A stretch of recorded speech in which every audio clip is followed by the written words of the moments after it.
This.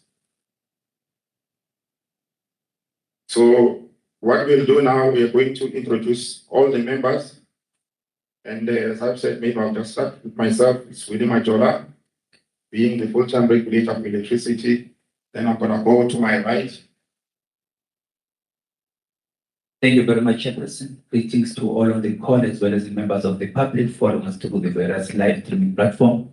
My name is Mozofu Keys. Thank you.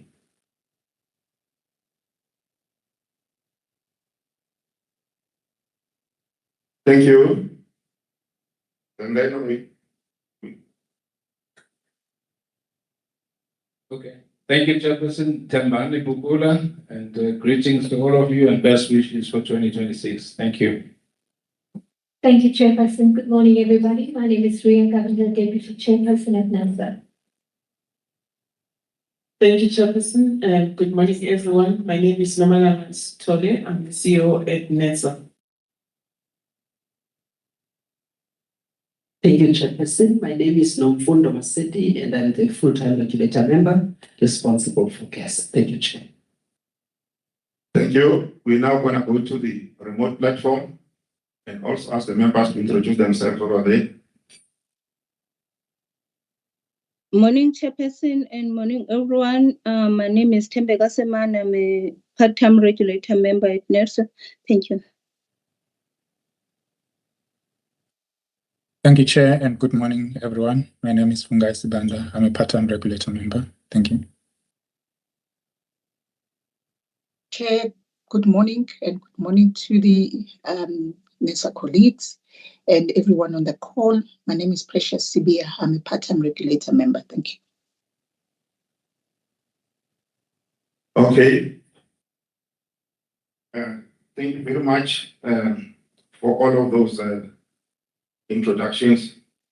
So we just want to confirm that for today, our agenda for our ELS meeting, we are actually dealing with the issues of the negotiated pricing agreement, which is on our item number 5.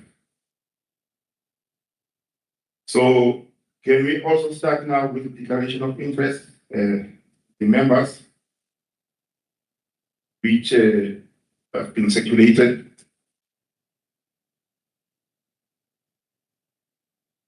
Okay. Apologies. The first time I'm also chairing the meeting here today, but there is no time to basically say we are still learning and learning and learning.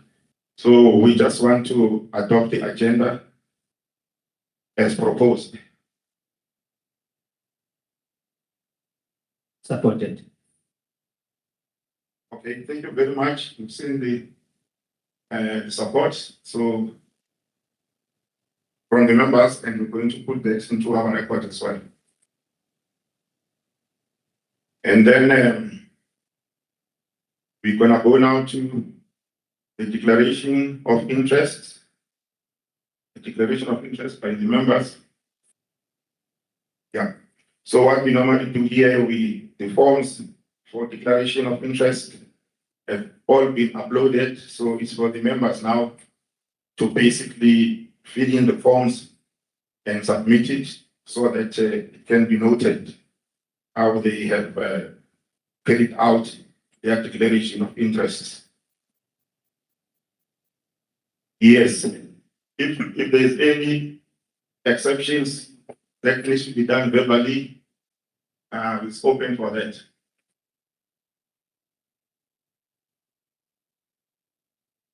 Yeah, if there's any show of hands for a verbal declaration, otherwise we will go to the written submitted declarations. Okay, there's none. Thank you.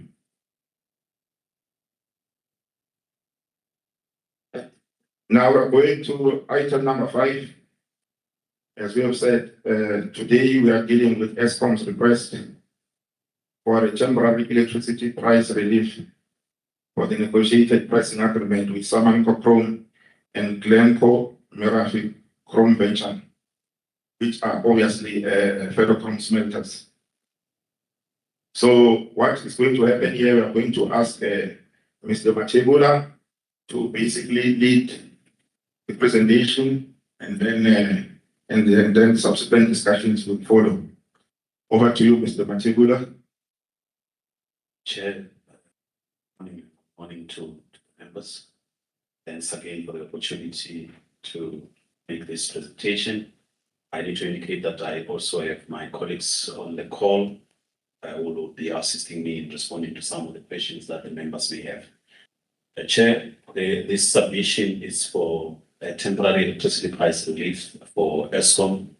It's a negotiated price agreement with Samango Chrome and Capitlen Komirafi smelters for this is for the period 1st January 2026 up until December 2026. Chair, I must bring to the attention of the members and yourself and everyone on the call that ESCOM, the regulator, has actually approved a negotiated price agreement in October 2023, which was effective as of 1st January 2024, and it's running for 6 years.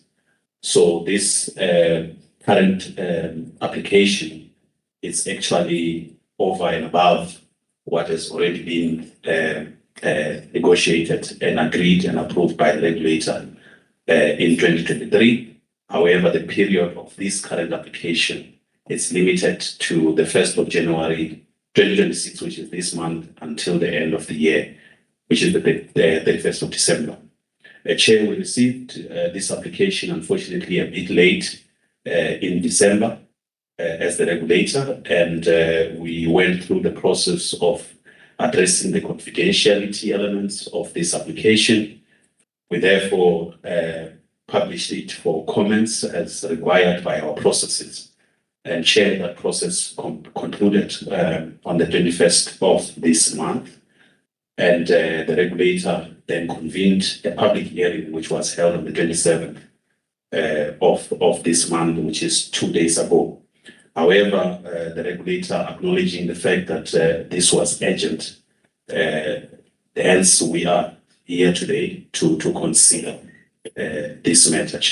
I need to indicate that the request by ESCOM, which was brought to our attention, indicated that the application is to reduce from 135.82 cents per kilowatt hour, which is in the current negotiated price agreement, to 87.74 cents per kilowatt hour. I need to bring to the attention of you and the members, Chair, that this is actually a number that ESCOM has submitted to the regulator. However, ESCOM has also indicated that the number that was actually applied by these smelters, it's actually 62 cents per kilowatt hour.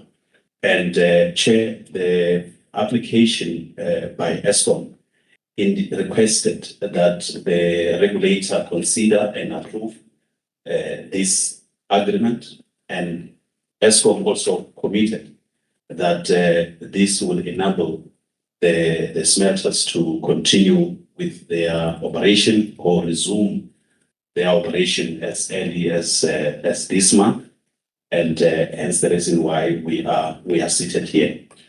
ESCOM in the application also indicated that that this intervention, Chair, it is not intended to be passed through to the customer base of ESCOM. However, ESCOM is in negotiation with the department to ensure that this shortfall is addressed and taken care of. Chair, we in our publication we received a number of responses from different sectors, business and individuals who were in support of this application, taking into consideration the current economical situation that these businesses are experiencing. And also during our public hearing, Chair, it was also emphasized by the different parties that presented on the day that this indeed it is needed and necessary to ensure that we can safeguard the operation of these smelters. I must also indicate that, Chair, there was also a take-or-pay waiver that was approved by the regulator, which is also expiring at the end of this month.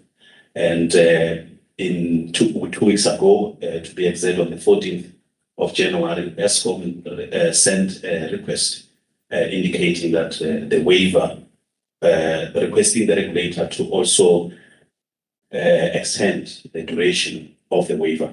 However, Chair, I must indicate that due to the timelines between this first application and second application, the two matters will be considered separately.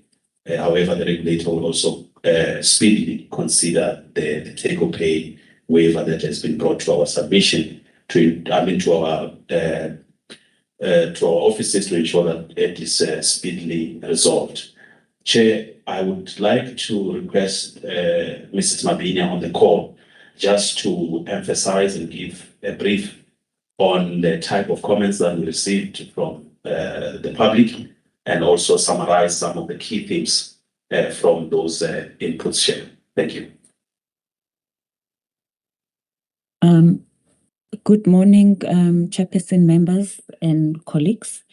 In terms of the stakeholder comments, as Mr. Matubula has indicated that we have received, we mostly received support for this application, with one individual expressing that they support, but standard customers cannot continue to absorb the shortfall that is created by these NPAs. Also, stakeholders express that this price relief should not be only limited to the two companies, which is Glencore and Samanco, but should be extended to the broader energy-intensive users who are also facing the same challenges as these two companies, more especially industries in the manganese and silicon.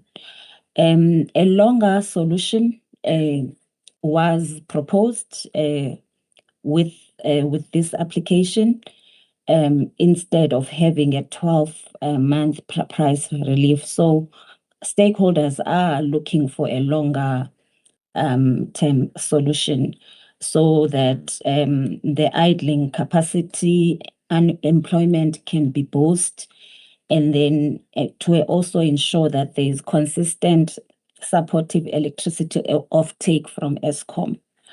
There was also a recommendation for the development of an industrial tariff for baseload consumption, as well as stakeholders indicated that South African smelters are struggling in the market, as they are competitive disadvantaged as a result of dominance by the Chinese, who get high subsidies when it comes to electricity.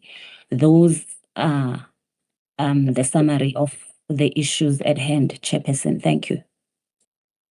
Chair, therefore it is on that note, Chair, that we have brought this submission before the regulator, the subcommittee to be specific, to note the request by ESCOM for a temporary price relief, and also to make a recommendation to the energy regulator for the approval of the decision, as well as the reason for decision on the ESCOM request for a temporary electricity price relief.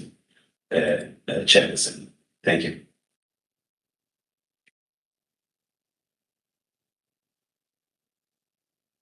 Thank you.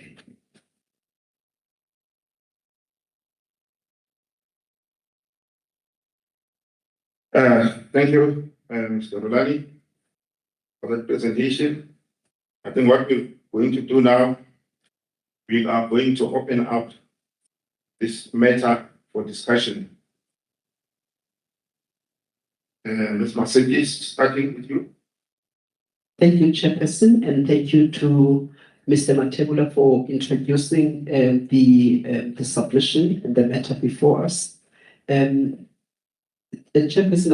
I thought that there was an emphasis during the public hearing made by one of the stakeholders relating to NERSA being requested to make sure that there will be no job losses. I thought that it is important, apart from the general comments made by other stakeholders in terms of this kind of relief being made available to others. But I thought, in respect of what is before us for the decision, that particular request made by COSATU as one of the stakeholders, that it should have been reflected so that we can indicate our position in that regard. So I'd like to hear from the team with regards to the request on job losses, as in my understanding, the negotiated pricing agreement framework already deals with that, and that's why NERSA has been requested, and that is part of the motivation to reduce the tariff itself to 87.7 cents per kilowatt hour. It is something that is already covered and taken care of. However, if that is not the case, the team can clarify it, Chairperson. I just thought that it is something that is supposed to be mentioned by the team and indicate how that then is dealt with in terms of today's decision. The other thing, Chairperson, that I wanted to just consider is the issue of timing. In terms of the application, ESCOM has requested that the effective date of this relief on this NPA should be 1st January 2026, ending 31st December 2026. I thought that we need to just clarify, because today's date is the 29th, so that if they are asking for 12 months, obviously, then it will not be 12 months, because the energy regulator is considering the matter as of today. So it is important that we clarify for certainty what time period we are looking at. Thank you, Chair. All right, thank you. We'll allow now Mr. Mkize also to come in. Thank you very much, Chairperson. Thanks, Mr. Matebula and Madam Mabena, for the presentation. From my side, I think it's just important to highlight the issues that transpired during the public hearing, as we normally do, by way of stating the issues and then our stance regarding those matters. At the same time, I would like to thank the team for the work done, because it's not easy with some of the things that are still outstanding and having to be resolved by the other parties, including the applicant, with regard to the, for example, the price of 87.74 cents per kilowatt hour, as opposed to what was highlighted during the public hearing by the smelters of a price around 62 cents per kilowatt hour. So we need to be clear with those. Even the issue that the subsidy element from government side has still not been settled, but that we will proceed. I think that in terms of our response, including that we proceed with the understanding that that would be in place as a condition that is one affect the prices for standard customers. I think you've captured it well under 5.5 in terms of what ESCOM requested, irrespective of the 12 months, that we're still going to be that from the day of implementation. You come with that 12 months. And I think also you did well in terms of 5.11, in terms of indicating that the parameters that govern the interim framework are covered by this application, are satisfied by this application. So if you can do the same with the issues raised during the public hearing, even the issues that pertain to the condition, etc., all of those, it will help to drive the message home very clearly. I also note what you wrote around the temporary relief that is being asked, and under 4.7, which is also part of what is going to be covered. And yeah, under 5.7, I think it's going to be important to make it clear that when it comes to the long-term pay framework, there are these contractual arrangements, but we need to also be able to peruse them to make sure that there is alignment so that we don't find ourselves with this misalignment that you alluded to. So basically, I would say that from my side, I support the approval with those improvements to make it very clear, and also implore that the applicant, together with the smelters, they come into some kind of common landing and follow up with a response. Even the long-term solution, we're only going to deal with it when we've got a clear application on the table. Thank you. Thank you, Mr. Kize. With the two contributions from the members, before we ask for more members to comment, I'm going to ask management now to.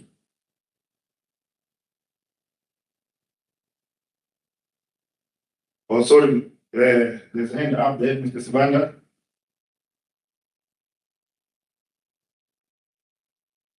Oh, thank you, Chair.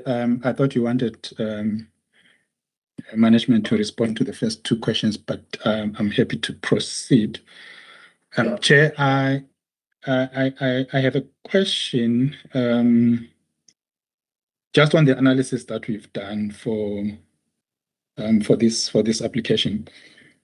I'm gonna start on page 11 of 68. And that's the letter that we received from ESCOM. Now, the second paragraph on page 11, just starting from the second line, or rather the third line, it says, it is important to note that the 87.74 cents per kilowatt tariff enables ESCOM to recover only its variable costs. As such, the arrangement is financially unsustainable and is therefore limited to 1 year. And then if you go to the top, it says the DE is exploring ring-fenced interventions to fund the shortfall. Now, when I read that in conjunction with what we say on page 25, if I can quickly go to page 25, paragraph 9.2.1.2,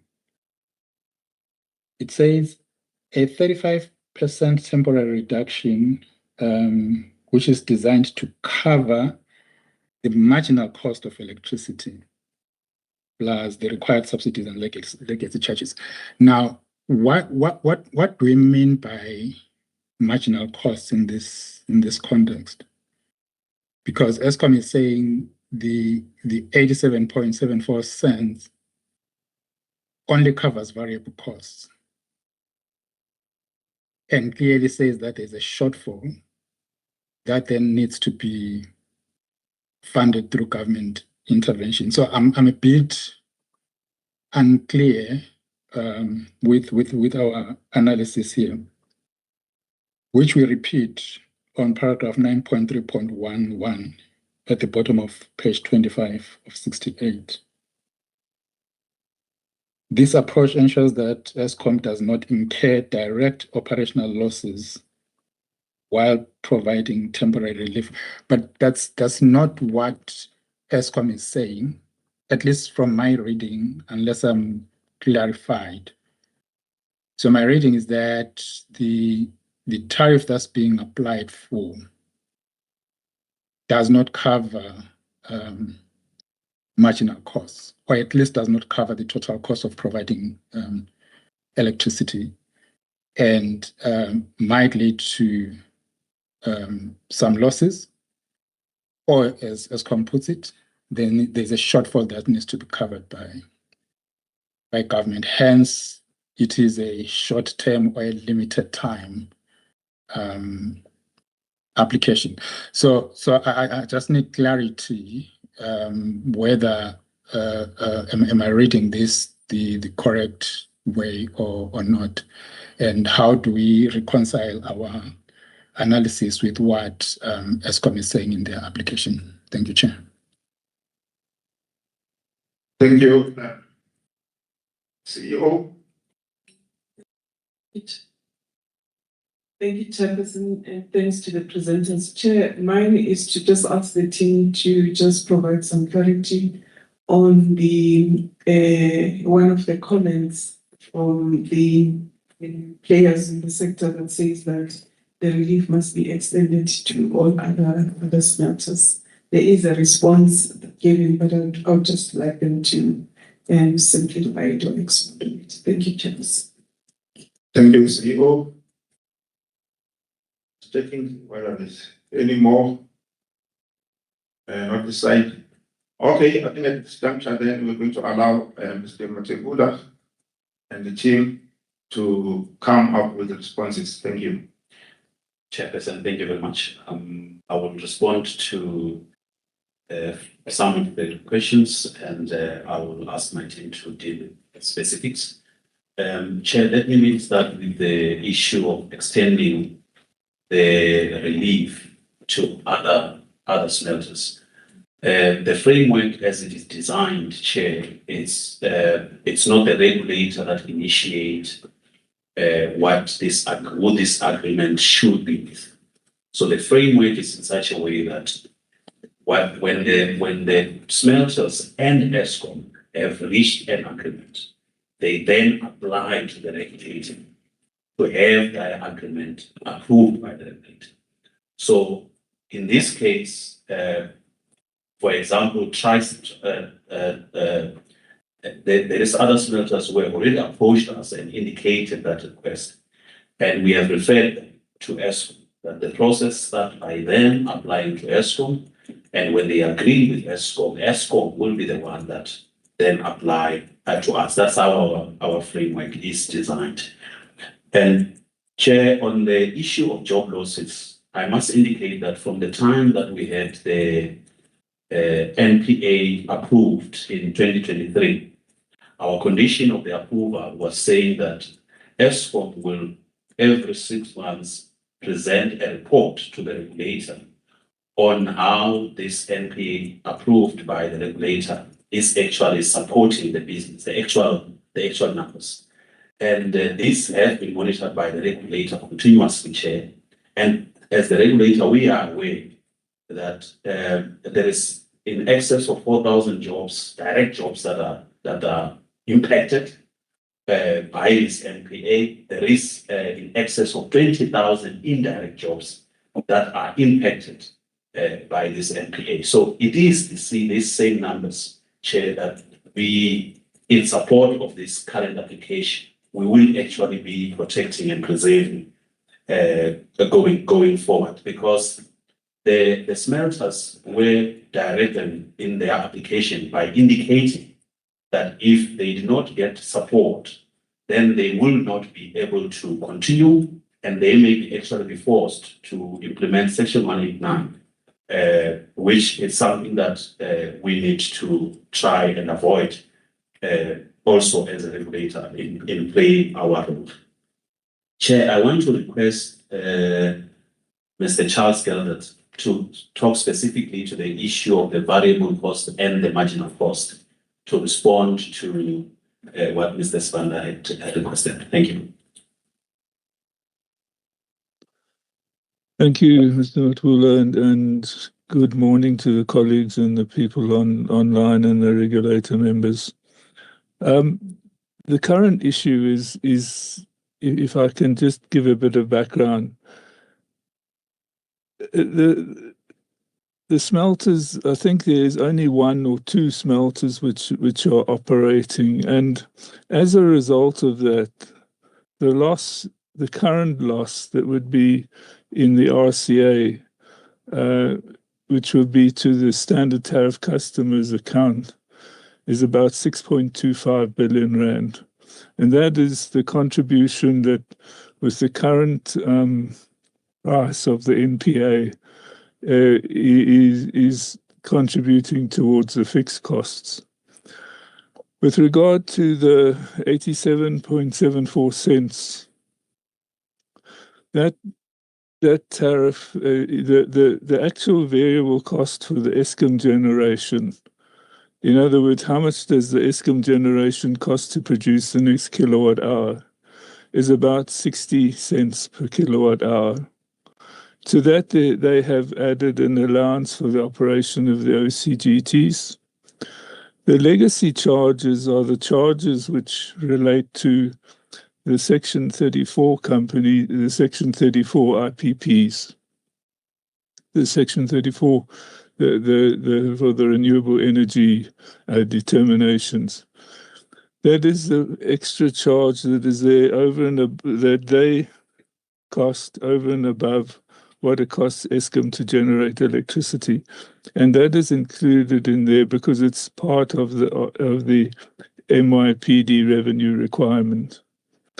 Over and above that, there is some contribution towards the subsidies, like the affordability subsidy that is there in the that is added to that, and that is the actual cost that they are requesting, which is 87.74 cents against the existing NPA.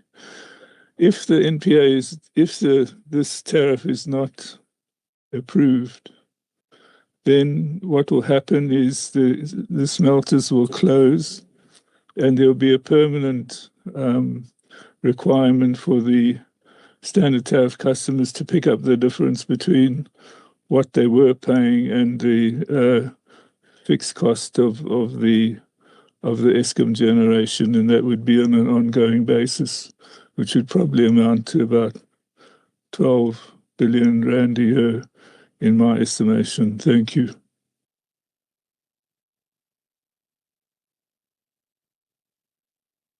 Mr. Machibula,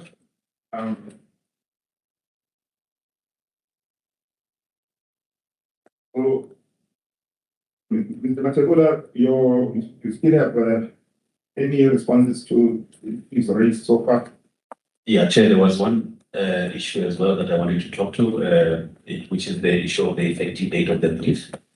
So the application from Eskom is requesting that the relief be from the 1st of January up until the 31st of December. And I believe that if the regulator resolves to approve this application today, then Eskom will then effectively implement as their application. All right, thank you, Mr. Machibula. Can I check with the members whether they're happy with the responses so far, or if there's further issues they would like to raise? Okay, Mr. Sibanda, over to you. Chair, I'm struggling to understand the explanation. I'm not entirely answered because Eskom is clearly saying that the tariff that they're applying for does not cover the full cost of supplying electricity to the customers. But we are saying it does. unless I'm missing something here, Chair. And hence they are saying there will be a shortfall that needs to be covered somehow. But as is, the 87.74 cents is not enough. And matter of fact, it only covers various variable costs, but we seem to be disputing that. And so I'm not quite clear, the basis of where we stand or how we are analyzing this. Thanks.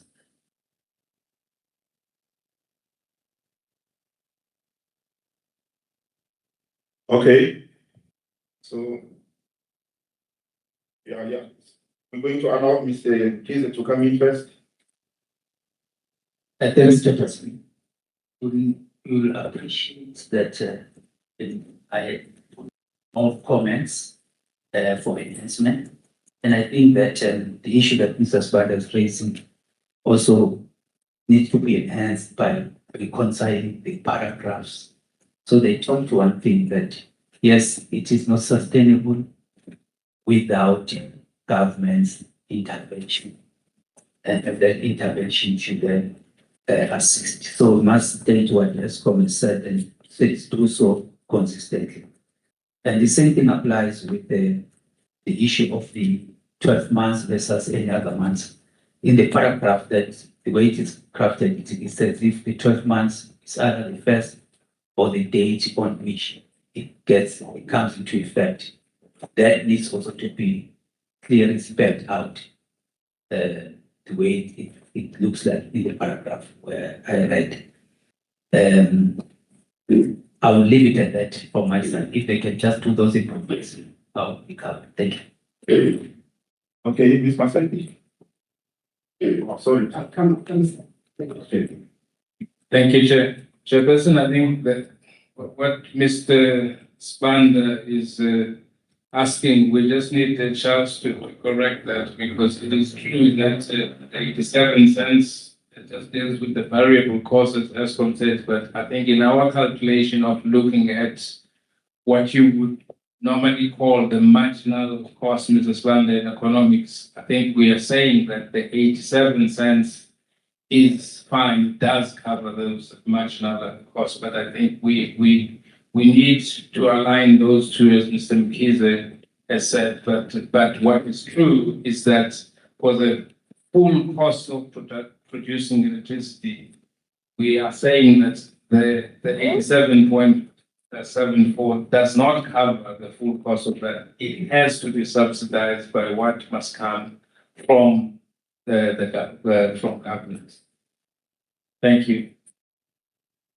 Okay, thank you, Ms. Governor.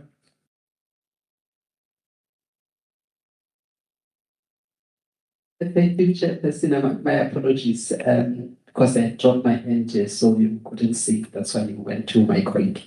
I just wanted to add one thing, just to emphasize why it is critical from our side. Otherwise, then we would be approving something else if our justification and analysis is not aligned with the shortfall in the revenue. So I think it's the issue of, because in fact, in paragraph 5.13, for instance, we touch on the fixed cost to state that if we don't do this, then it means standard customers will have to carry the burden of the fixed cost. It says, and we also state that it seems the fixed costs are covered here. But to what extent, if we also argue that marginal costs have been covered? So what other costs must then be covered here? If our argument in the analysis, there's fixed costs are covered, and then legacy costs are covered, and also the variable cost is ESCOM put the case, then there's no need for the subsidy. I think it's the way that we argue it. So if there is going to be a shortfall, perhaps that shortfall is in terms of the fixed costs, which will have to then be recovered somewhat, because it will then have an impact on the revenue of ESCOM. So we need to clarify that. Otherwise, we can't then say that fixed costs are fully covered, marginal costs are fully covered. Then what is it that is still short? Thank you. I saw it come up, or was it withdrawn or signed? Okay. We're now going to ask Ms. Carpenter to come in. Chairperson. Would I explain the regulatory cost methodologies that you and your team applied to this request to satisfy yourself that 87.74 cents is an accurate amount for the tariff revision? And I think that's important for you to do that for the benefit of the public who are online. I think the issue related to cost came out by questions raised by the members, but I think the technical team needs to convey, across to everybody online that you have independently applied your minds, and that you're not just rubber stamping a request from ESCOM. That's my first question, and this is especially around the costs and shortfalls and all of that. Then my second line of questions relate to consideration of us expanding our recommendation, specifically in relation to this request, where it's currently phrased in the cover submission. Maybe you can expand on that and put in the numbers that we are specifically approving in respect of this tariff revision. But then beyond that, I picked up from the submission that we talk about the long-term NPA framework, and the point is made that the current framework does not address how contractual amendments should be addressed. There seems to be a gap between the NPA framework and the contractual amendment process between the parties, in this case, between ESCOM and the two smelter companies. So maybe this is a question for our legal team. I mean, is it worthwhile for us to consider a recommendation also that says we should review that long-term NPA framework in the light of this request and in light of some of the comments that came out in the public participation process, that we should consider this for wider energy-intensive users? Is it time to review this framework and see if there are important amendments that need to be made to cater for instances such as these and then beyond? As we move into a wholesale electricity market. And then my final question, Chair, is around the government support mechanism that is supposed to cover the shortfall. I understand that this is work in progress with government, but I wonder, what is the role of NERSA in this process? How do we have a role to play in terms of the law or otherwise? There's a lot hanging on this government support mechanism coming into reality. We have to have a risk management plan in the event that it doesn't materialize. So something for us to think about going forward. Thank you, Chair. Thank you, Ms. Carpenter. Before we carry on, I just want to make one announcement here. As you know, we are supposed to finish at 10, but the chairman of NESA, of the board, has given us until 11 o'clock. So, therefore, the meeting of the energy regulator will start at 11 because it's supposed to come immediately after this meeting. So, any more questions for clarity, contributions from members?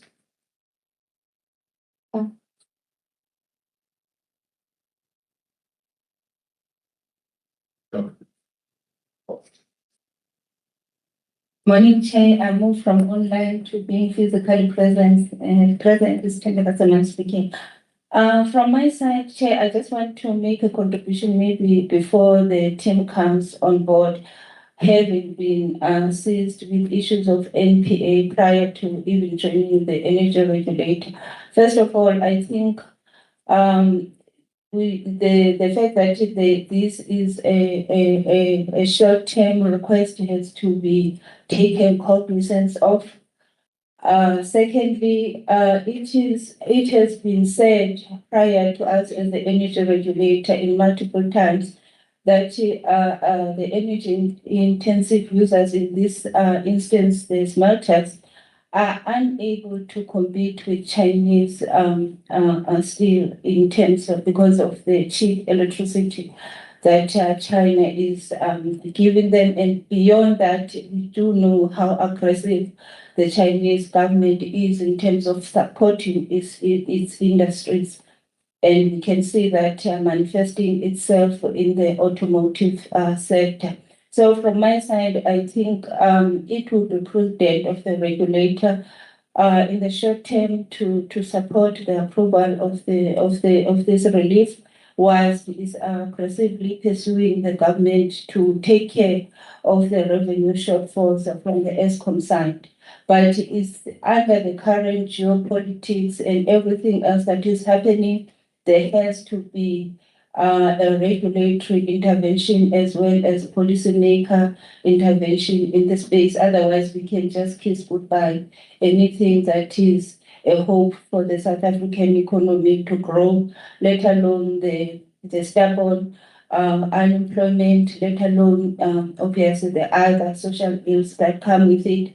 And I think, having had the privilege of listening to the public hearings, I think both organized labor as well as the industry players emphasize the multiplier effect that these industries have in the South African economy across multiple value chains. So if the government or us are not acting with speed in terms of the required intervention, we are not going to go anywhere, both as a country and also as a regulator, because maybe us as a regulator, we also have to bear in mind that our life support in terms of our fees, being me being the chairperson of the finance committee, is very much dependent on the use of electricity and us getting those fees. So this is just very serious. It's got very serious implications across many sectors, and it's affecting multiple industries. Thank you. Thank you. At this stage, then we're going to ask Mr. Machegula and his team to provide further responses to the issues raised by the members.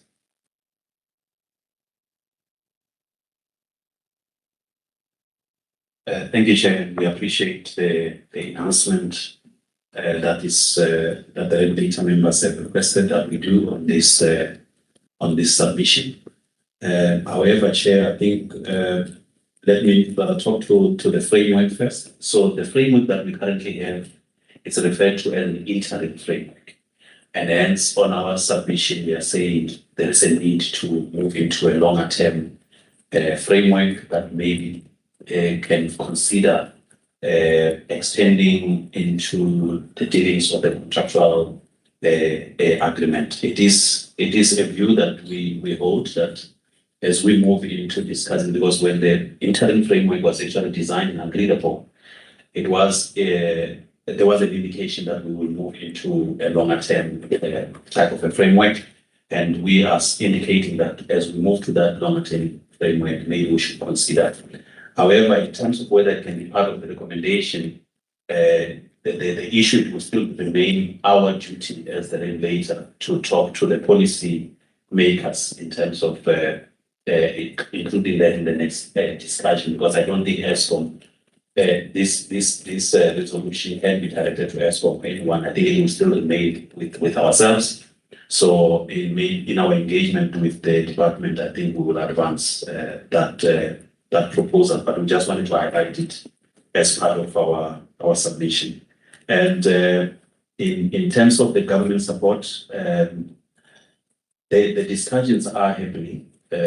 We are invited to some of these discussions, but we do not obviously know what the outcome would be.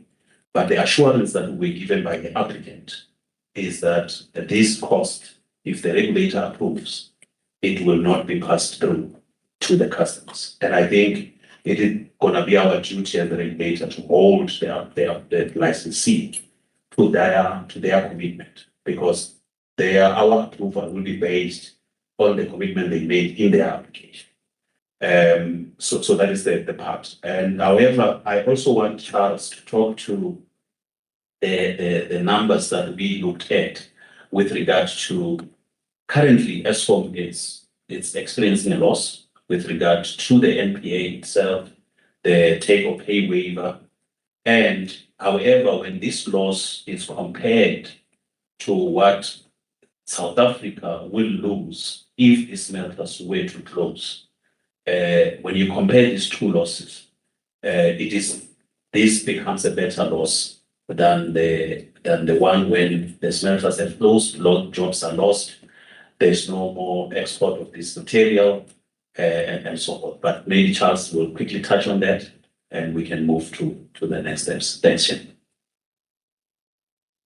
Okay, Charles, over to you. Thank you, Chair. If I can just start by answering Mr. Sibanda. The Eskom variable cost, the total variable cost which is in the MYPD is covered, and as per what Eskom say.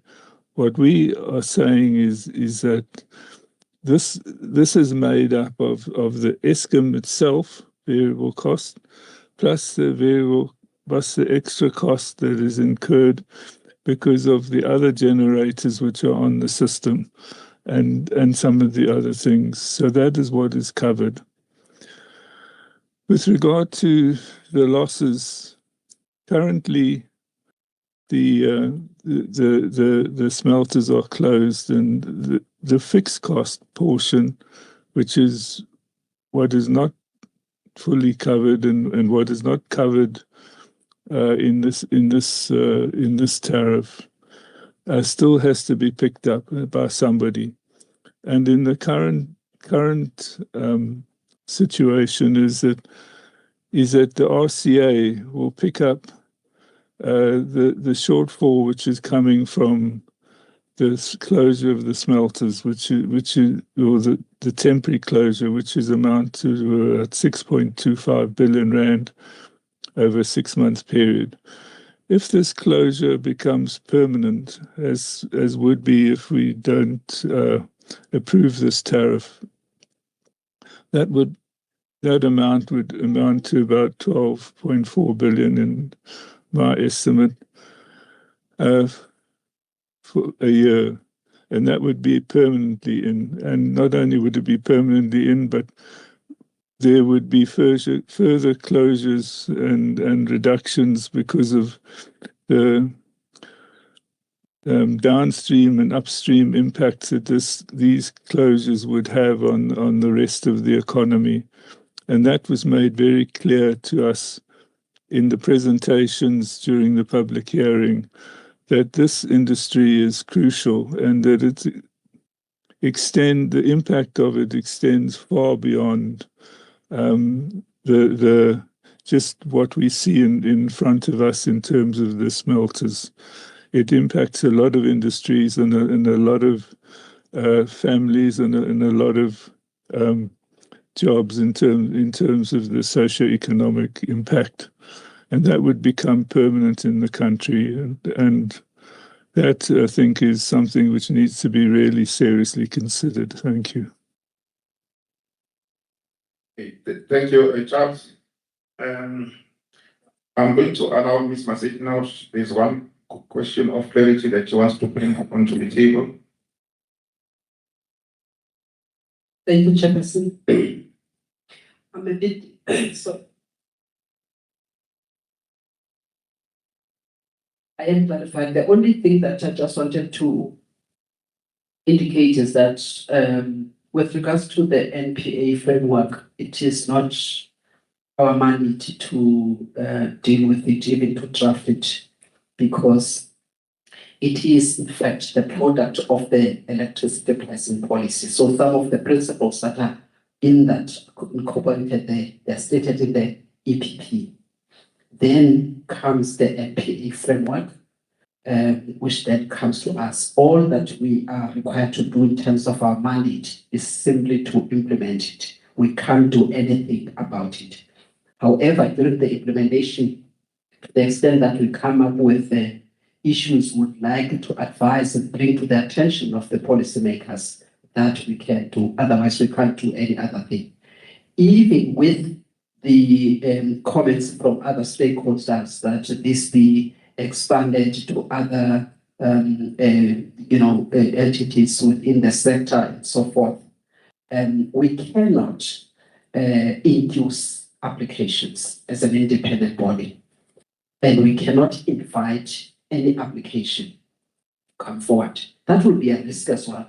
There's a revenue risk that we must consider, because in terms of our own legislation, ESCOM's tariffs and ESCOM's revenue must be covered through the tariffs.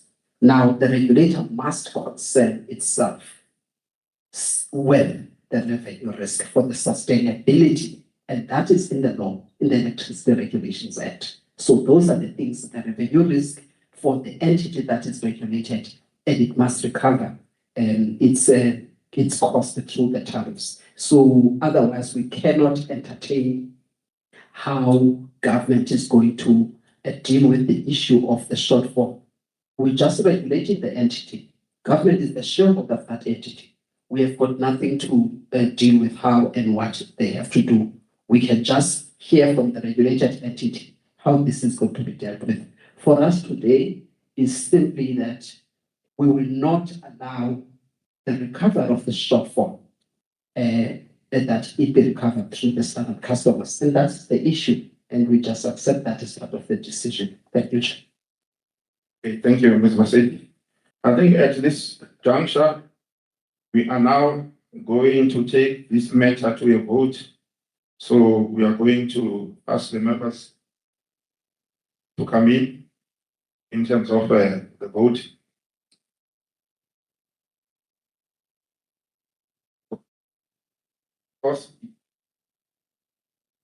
Of course, what we are going to be voting for, I can just make sure that I read it correctly, is to note the request by ESCOM for a temporary electricity price relief negotiated pricing agreement with Samanco Chrome and Glencoe Meraki Chrome Venture, ferrochrome smelters, for a period of 12 months, as per attached Annex A. Secondly, is to recommend to the energy regulator approval of the decision and reason for the decision on ESCOM's request for a temporary electricity price relief negotiated pricing agreement with Samanco and Glencoe Meraki Chrome Venture smelters for a period of 12 months. So this is what this is what we're gonna do now. And of course, the voting is going to be done only by ELS members.